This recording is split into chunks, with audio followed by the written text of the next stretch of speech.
And so in the last video, we noticed strange behavior at my cousin's wedding reception.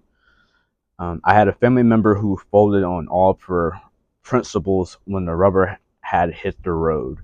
The person who was most adamant and outspoken against interracial relationships only applies this to white women and black men.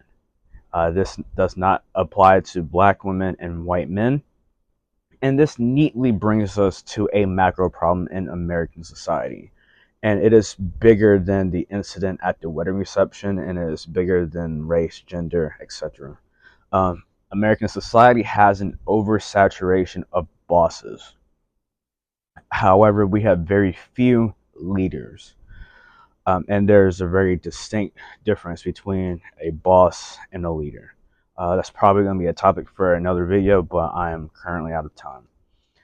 So everyone and their literal mother wants to point and wag the finger to tell others what they should be doing, actions that they themselves would never do.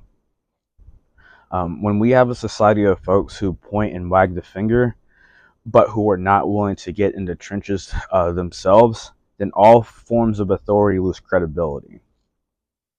We, as human beings, do not care about words. We only care about actions. We follow examples before we will follow directions. We don't like being told what to do. We don't like being pushed. We want to follow. And following is more subconscious than it is on a conscious level for the most part. I can break that down in a later video. But since we have a society of authority figures who are unwilling to get in the trenches with the people that they want to direct, they do not inspire movement, which leads to nothing ever getting done. The needle does not get moved. And even worse, we no longer take authority seriously because we know on some level or another that they will fold on their principles. Their foundation is shaky.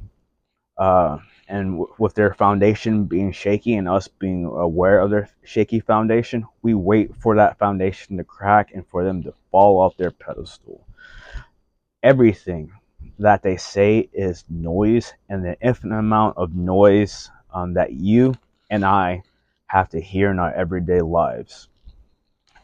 Leadership is about being able to move and direct people in their plotted direction without them having to be coerced to do it. With bosses and not leaders who are not willing to stand on their principles with conviction, the question then becomes, who are you to tell us what to do?